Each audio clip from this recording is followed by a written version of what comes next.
UK parties divided over Brexit as businesses sound warnings file. In this London, Friday, Feb. 24, 2017 file photo, Keir Starmer, second right, for the Labour Party listens to leader of the opposition Labour Party Jeremy Corbyn's speech laying out the plan for the party following the Brexit vote in June 2016.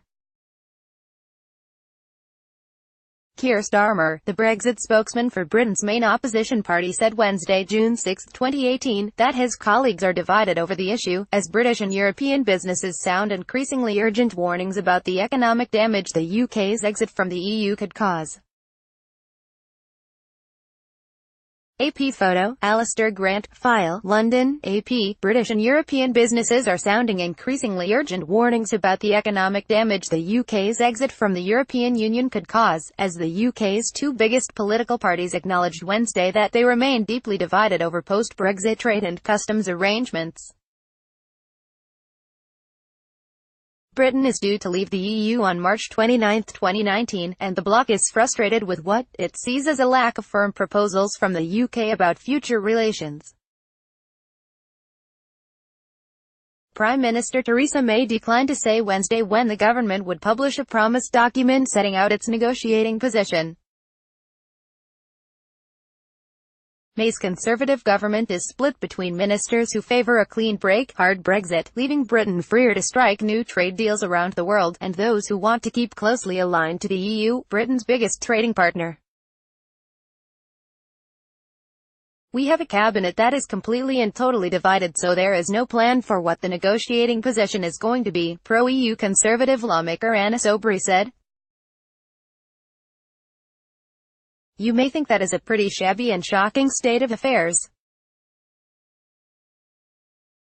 That is the reality. Labour Party Brexit spokesman Keir Starmer acknowledged that there are very divided views among the opposition party's lawmakers over whether Britain should try to remain in the EU's single market.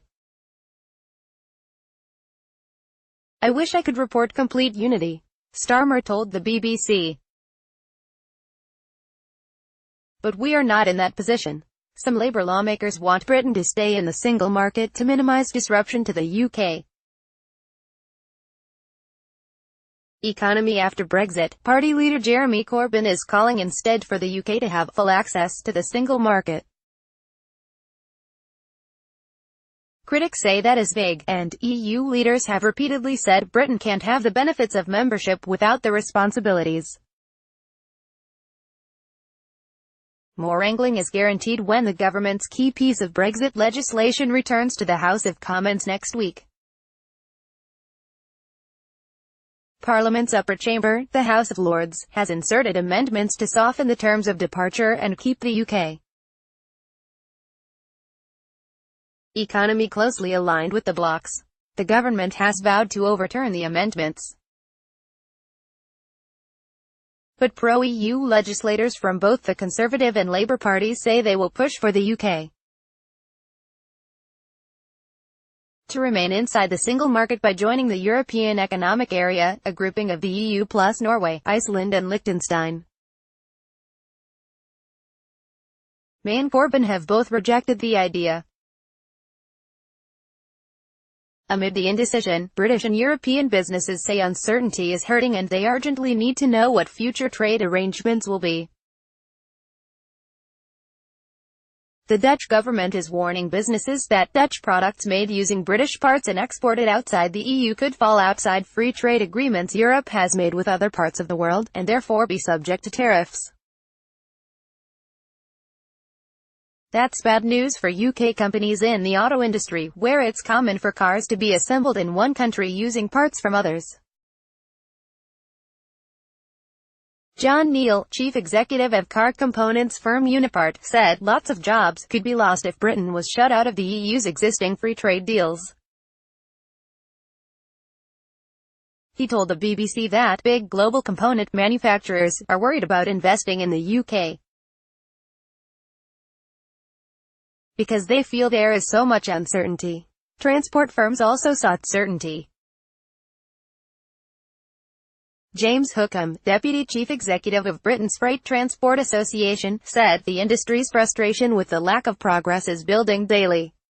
Logistics businesses simply cannot answer their customers' questions about how they will move goods after Brexit, he said. Manufacturers and retailers are losing faith and fear that post-Brexit Britain is at real risk of becoming nothing more than a series of roadblocks at our ports and airports. Benoit Rochet, Deputy Chief Executive Officer